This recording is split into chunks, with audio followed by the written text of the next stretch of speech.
The following program is proudly brought to you by Microprojects, a unit under the Ministry of Economic Planning and Development, in conjunction with the Ministry of Tinkundla and Administration.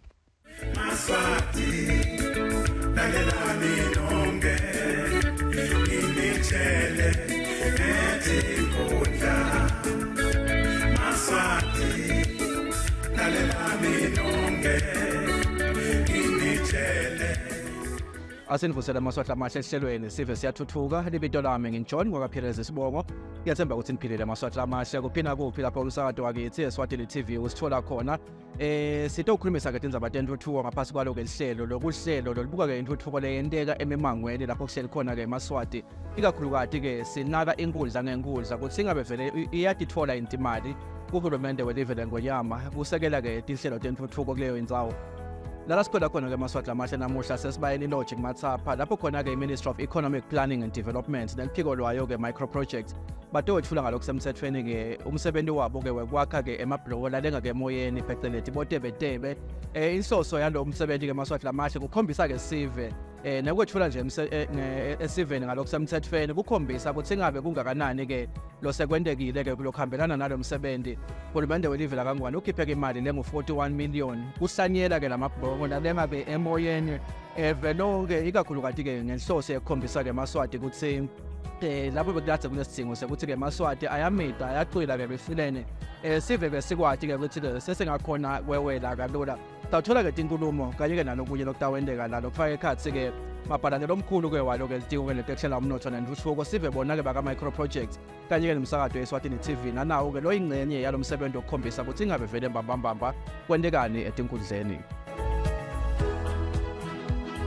Lo mkhankaso wahulumende wekwakhiwa kwemabhloko etinyawo botebetebe mudzala njengobe kuyavela ukuthi wacala ngayo iminyaka yema-1970s lokwangumsebenzi ke lo wawuchutshwa kakhulu litiko letekwakha nekutfutsa i-Ministry of Public Works. Kwase kuthi ngeminyaka wa-2017 lelive lakangwane laseliba nebhlobo nenhlangano yase-America i-Engineers in Action.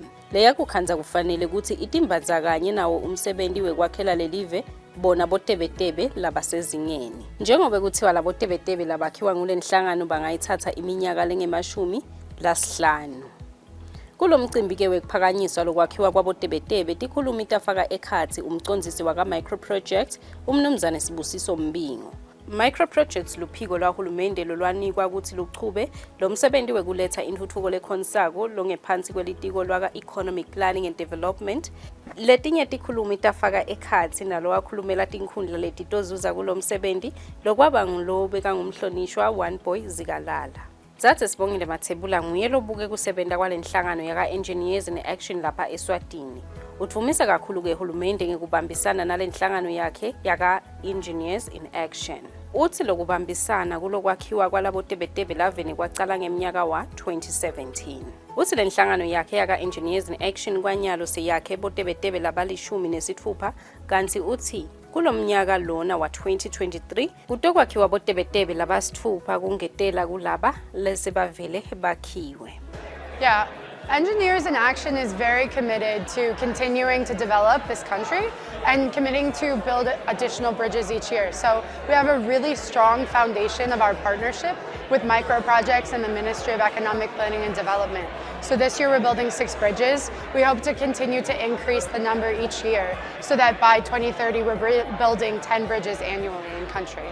Kulandzela ukuthi Microprojects asebenzisana nalo msakazo weSive Eswatini TV njengoba lo msakazo uvakashela yonke lemisebenzi yentuthuko lelethwa nguhulumende lena emaphandleni.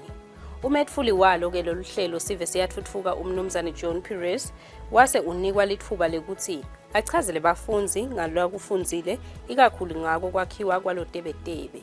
Waveta ke ukuthi impela lenhlangano yaka Engineers in Action seyisite kakhulu kulo lelive.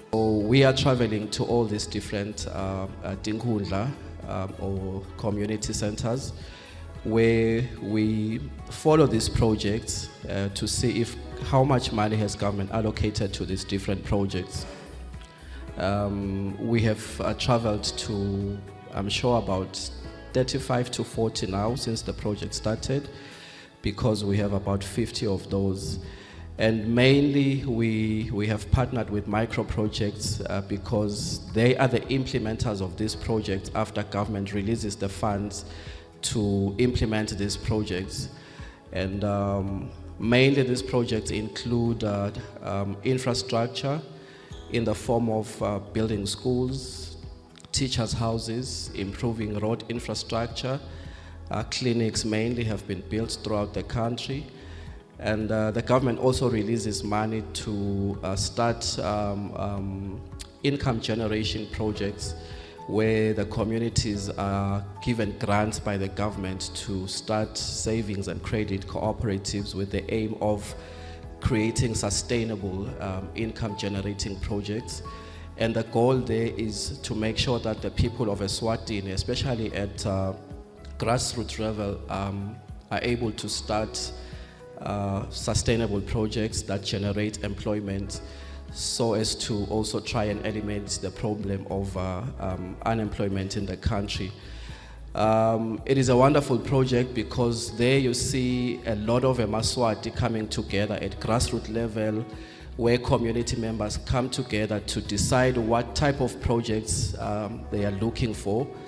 And they escalate the issues from the different government structures until they reach government offices and they are approved and the funds are released. The Tebe projects have been one of our highlights as the program Sive Siyatfutfuka. We have followed almost all of them countrywide, and we have seen how life-changing these projects have been countrywide, because you'd find in most of the areas, or all of the areas where these Tebes or these bridges have been built, children have been affected in terms of not being able to go across the river to a school on the other side. There is a clinic on the other side where the community could not. We have had fatalities where children and elderly women were trying to cross rivers and they couldn't get across because when the rivers are flooded, they attempt to try and get home to a school, to a clinic. Kuwona lowo msebenzi wokuphakanyiswa kwalabo tebetebe labasithupha lowawubanjelwe eSbayoni Lodge kuMathapha lokwaphindeke kwaba ngumcimbi wokwemukela labanye abafundi labadobakha. Thathe Sibongile Mathebula uthi lokuhle ngalomsebenzi ukuthi undlondlobaliswa nebuhlobo emkhathini walenhlangano yakhe yaka Engineers in Action kanye nalo live. Lokuhle ukuthi lenhlangano yaka Engineers in Action kuyavela ukuthi kusukela ngeminyaka wa 2006 ikhonile kuthumela abafundi labasuka emanyuvesi labalelwa emashumini lamathathu umhlaba wonke.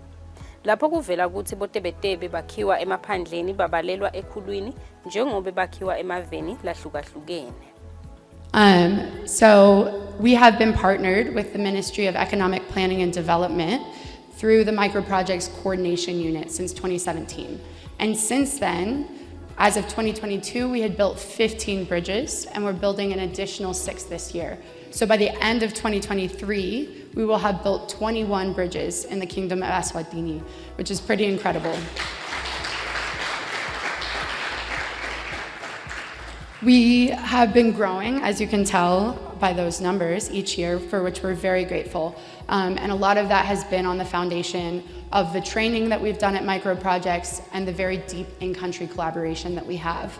We've done a lot of work on the community development side of things and also on the engineering and technical capacity building, which is a big part of our partnership and one of the main reasons we've been able to slowly increase the number of bridges that we build and the number of communities that we're able to serve each year. We have a full EIA department, as you all know, you saw them earlier. It's a very beautiful cross-cultural exchange between members of the United States and Eswatini, and it's fully collaborative in that we train everybody in the same processes for design and construction and all of that. Kulo mkhankaso uhulumende abethi angakha lamabloho etimoto pheceleti ema-low level crossing bridges lebakhiwa ngaleso sikhathi ngekufaka emaphayiphi akhonkolo bese khona lapho tinintelive betimhlangabeda ngekwakha labo tebetebe kuyo imifudlana lemincane. Live laseSwatini linemifula lemikhulu leminyenti lefaka ekhathi umkhondvo, ingwemphisi, mhlathuze, mbuluzi, lusuthu kubala lembalwa. Lokho kwenta ukuthi impilo yesive seMaswati leyakhelene nalemifula impilo yabo ibe lukhuni. Sivekele sithutane nalemifula lemikhulu besikade sinensinza betshathi ngekuthi bekungaweleki. Kwaseke kuvela sisombululo sekwakhiwa kwabo labo tebetebe. Umfula umkhondvo nawo uke wahlupha kakhulu sona sive lesingephansi kwalenkundla yasenkwene lokuyinkhundla leseshiselweni. Noko ke hulumende uke wasizama lesive ngekubambisana netihlobo takhe bakhiwa botebetebe ngemaplango bagcina bafadabele. Ekuchutshweni kwalomsebenzi wekwakha labo tebetebe hulumende bekaye endela ucwaningo lwakhe kucala. Elucwaningweni lwakhe kuyavela ukuthi lemifula lemikhulu yakuleli fana nabo Great Usuthu vele bewakhiwa ngobe lesive besingakhoni kwewela siye ngesheya kuletinye tindzawo. Ngekuhamba kwesikhathi hulumende wase ukhanza kufanele ukuthi anikete litiko letekuhlela umnotfo nekutfutfukiswa kwawo umnotfo ukuthi usale uchuba loluhlelo lekuletha intuthuko lena esiveni emimangweni. Maningi nalama cases alabantu lokhanza ukuthi bayasilimalela singemaswati lamifuleni. So lokwenteka konke lesibese siyabakhuthaza ukuthi labantu abende isicelo basiforward noma basilethe ka micro projects. Nasuka lapho city department siyahamba sendi assessment. Assessment siyendela nike siyendela ukuthi sibe sure ukuthi ngoba njengoba ubona nje la lesakhiwo sidzinga tindzawo letingemagcuma. That's why siyibita ngekuthi suspended bridge. And ke kuyendeka vele ukhanze ukuthi letinye taletindzawo yebo kona lesidingo sikhona but lesihlobo lalesakhiwo asiphazi. Lebe sibese siyakwenda esibese sijika kulelenye department yaka engineering la khona bakha lama steel crossings labo tebetebe noma ngathi lama bloho lokhanza ukuthi akhiwe ngetinsimbi across. Tsineke kusijabulisa kakhulu ukubona emaswati asitakala ngaloluhlobo ngoba konke la sihambe khona ngidawubekisa nje sicalile edlangeni ibloho lethu lekucala lesilakhile bayazuza kakhulu abantu ngoba sebayakhona kwewela. Lokwakhiwa kwalabo tebetebe nguleminye yemisebenzi lengu-1129 lechutshwa ngibo baka micro projects. Lolu hlobo lwabo tebetebe ngunalo luhlobo lolwakhiwe ngekusebenzisa bofenisi emaplango ikhebu kanye nakhongolo. Uyavela ke ukuthi bathi ucinile kakhulu. Lokunye ke lesingakuphawula ngalo ukuthi ngilo kanye lolu hlobo lwabo tebetebe lolukhangisako njengobe uyavela ukuthi lwakhiwe lwabalunyendi lapha eveni kucathaniswa nale steel crossing footbridge.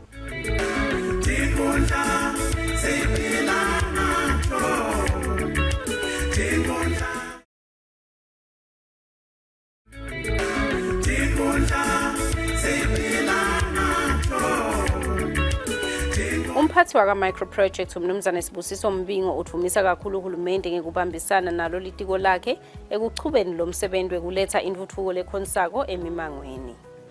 Uyaveta ke ukuthi imali uhulumende la ifake kulomsebenzi kumnyaka imali wakhe wa 2020-2021 ibalelwa ku900 million emalangeni. Laba lesihlangano ngaba namhla inhlangano yaka engineers in action. Lenhlangano yefika 2017 isebenzisana kakhulu ke nelitiko lekuhlela ukuthuthukisa umnotfo. Lokwenziwa konke kwakhiwa botebeteba njengaphandle emaphandleni la khona sive siphuma ngetinkani sitosebenzisana nelitiko lekuhlela ukuthuthukisa umnotfo. Ekwakheni labo tebetebe lama students esosibona leswabona namuhla lamanye akhona ayahamba evikini letako lamanye akhona ayefika wakhiwa botebetebe lapha endasi njenkweni kunatebetebe lwakhiwako utabe aphela masinyane. Solo befika 2017 singabika emaswatini ngokuthi botebetebe labangu-15 sebakhiwe etinkundleni etehlukene lapha eSwatini. Lokulandzelako kwelenyaka kutawakhiwa botebetebe labasithupha nakhona etinkundleni etehlukene eSwatini. Lokuyingcayi ziveleke kakhulu namhla ukuthi kutawakhiwa tebetebe lomkhulu lapha enkundleni yakuMangcongco. Lo tebetebe lona litiko lihambela umfundza kuliya laseRwanda. Namuhla ke nakhona sitomsukumisa lo tebetebe lo ngasemba nje sibabone baseMangcongco bakhona namhla lapho nakhona kuthuba lo msebenzi lomkhulu wabotebetebe. Ngabika ukuthi ke lapha engineers in action imali sebayifakile eveni ingetulu kwa 43 million. Sima labo kuphela ke nelivela kangwane ukhona imali lifakile. Lokunye ke lekwenta ukuthi abotebetebe bakhe ngendleko etiphansi. Sive siphuma ngetinkani silethe isihlabathi silethe ematshe kubambisa hulumende kule misebenzi lemincane yekwakhiwa botebetebe lemakhaya. Labotebetebe ke balusitho olukhulu emakhaya ngani ngobe baletha kube lula ukuxhumana esiveni, ikakhulu kulabo labaya etikolweni bantwana, kulabo labaya emakliniki. Nokuthi nje emimangweni abantu bakhona ukuthengiselana bangabe nenkinga nangabe mhlambe sebafuna bawela imifula. Umnumzane Mbingo uveta nekuthi kusukela ngeminyaka wa 2017 kuya kumnyaka wa 2021 uhulumende wakuleli sewufake imali ebalelwa ku 10.5 million emalangeni. Bese kuthi ngawo lo mnyaka losetulu lokungumnyaka wa 2022 uhulumende ubese ufaka imali lengu 3.2 million emalangeni. Mbingo uthi sivele sizuza kulabo tebetebe lesebavele bakhiwe babalelwa ku 42 million. Lokufaka ekhathi nati tinkhundla letizuzile. Edlangeni, ukwini inkundla, endlembeni, espiki, konjingila, enhletsheni, esandleni. Mibili le yakhiwa enkundleni yasekukhanyeni, kabheki inkosi kanye nasemkhulamini. Mibili le yakhiwe ngephansi kwenkundla yasengwemphisi inkundla lokungumdla somi kanye na Nyawuluhle suspended footbridges. Maphikelela, maphalaleni inkundla, lubanjiswano, lamgabi inkundla, Mponconco, Engudzeni, Motane, Mahlangatsha, Maphoveleni, Zombotse, Lutse, Mhlathuze, Madwaleni, Kumetfula, Tfutfuka, Mvubula, Komiyahlaba, Ebuseleni, Engweni, inkundla, kanye nalamabili lakhiwe emphakathi wakaGodloza, Zenzele, Nesibonelo suspended bridges.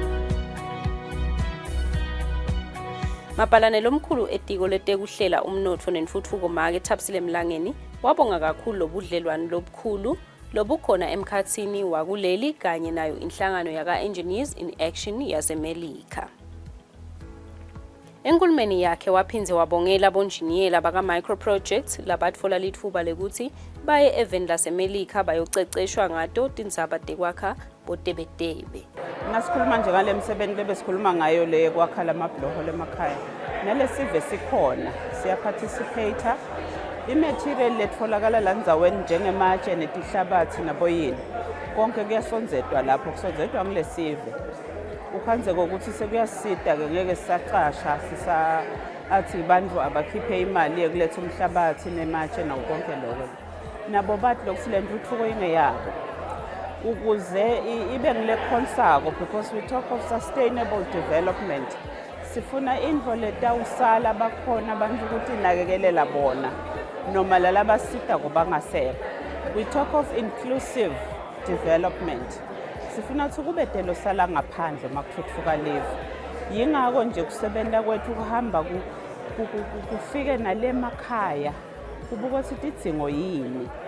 Uma silitiko lelihlango siletha microprojects nje libuka letidzingo lemakhaya abantu bete bafake ticelo ukuthi kule ndzawo yethu lesikudzingile nginawo bese ke seku-addresswa leto tidzingo leto bayasisita ke laba as our partners in developing our communities ngoba saqala kukuncane kuba microprojects nje ngalokuthi kwakumisebenzi lemincane kodwa manje sesikhulile miningi imisebenzi idinenge tidzingo sokukhulile lo msebenzi sekunenge lesikwendako lemakhaya kude nje kuleli vela kangwane longakake wathintheka ngemisebenzi lesiyendako so nguloko ke that's the kind of development that we want that is sustainable that is also inclusive siya-appreciate nje lokuthi Engineers in Action uthethe 5 of our staff members bayotrainwa ukuze bakhona kwenda lo msebenzi noma kungathiwa uyahamba Engineers in Action bakhona lesebabuya kuyawufunza kuona botebetebe labahlukahlukile kunalele sibenda konyalo eRwanda nakhona lapho kutasitwa ukuthi sisasebenzana laba baqhubeke bafunze batokhona kwenda lo msebenzi noma sebangasekho labasiphethe.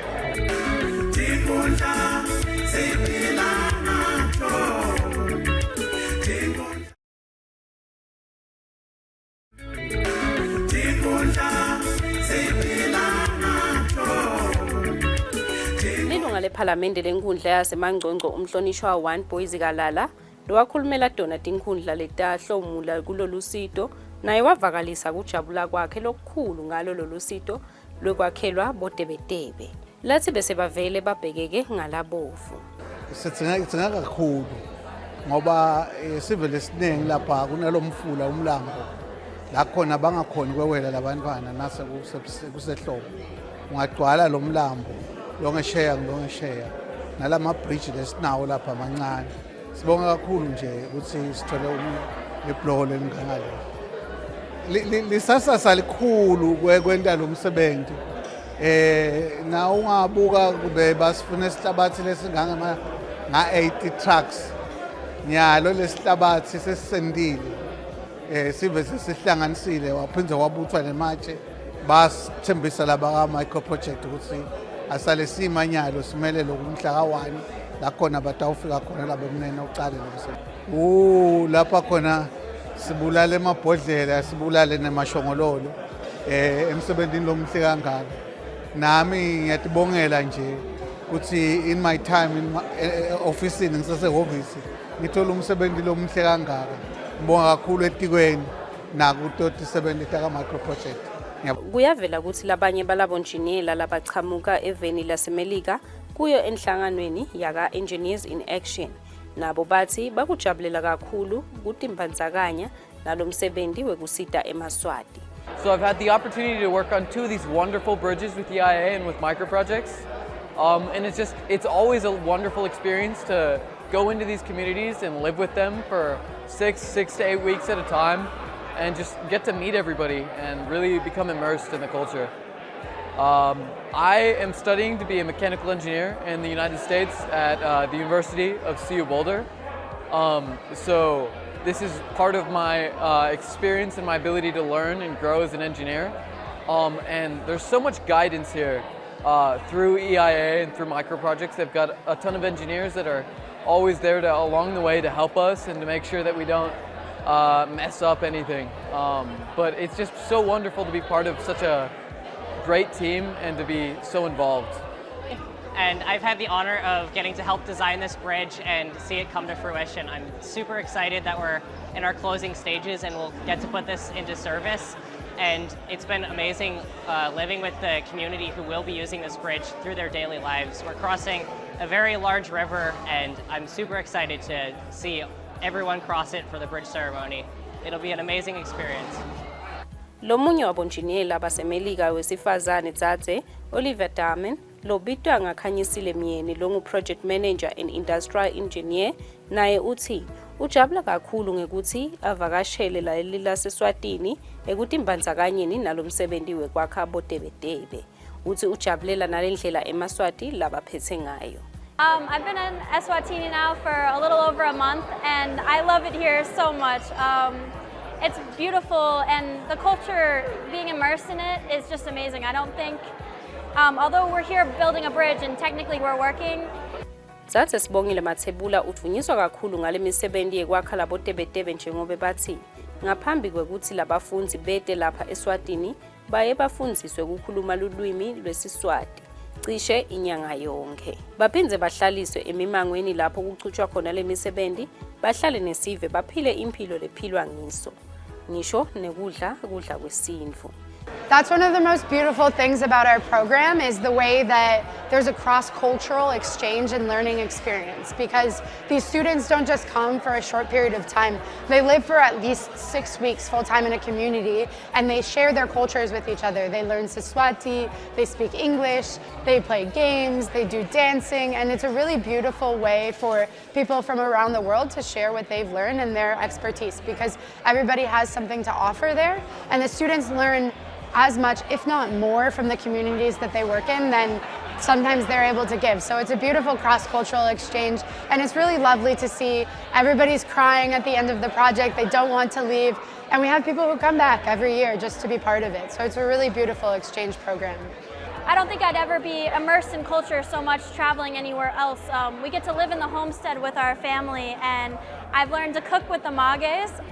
So they taught me how to cook pop and Niafunza Siswati, little by little I'm learning Siswati from my homestead family and I love to dance with them and just learn more about the culture. It's been really amazing. So as we help teach them how to build the bridge, they teach me how to be, a part of their culture. So Maswati amahle sesifike ke maphethelweni nalo ke lihlelo Sive Siyatfutfuka sesivile ke inkulumo ikakhulukazi ke sibonga kubambisana kwelive laKangwane nelive leMelika ngaphansi ke kwenhlangano iEngineers in Action lengiyona ke isita kakhulu kusukumisa lemisebenzi yabotebetebe labalenga ke emoyeni umsebenzi ke lesitholile ukuthi utawulandzela ngulena ke kumangcongco lapho khona ke nakhona bayowakhelwa ke libloho lelenga ke emoyeni simvile ke umhlonishwa wakhona one boy sikalala ayikhulumisa leyo ndzaba nebaka micro projects nanabo bagcizelela ngesifiso sabo ukuthi lemisebenzi iyanze velonke ikakhulukazi ke lapho kunesidingo kakhulu khona kanye ke nalo ke lidingo letekuhlela umnotho nentuthuko ukuthi bophelela kwalo ukuthi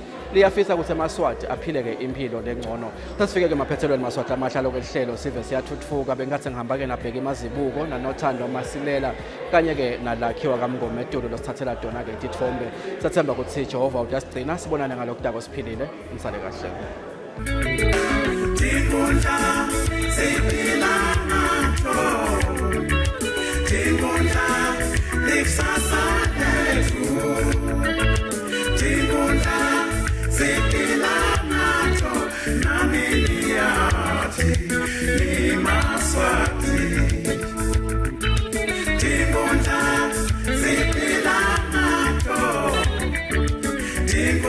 The program you've been watching was proudly brought to you by Micro Projects, a unit under the Ministry of Economic Planning and Development, in conjunction with the Ministry of Tinkhundla and Administration.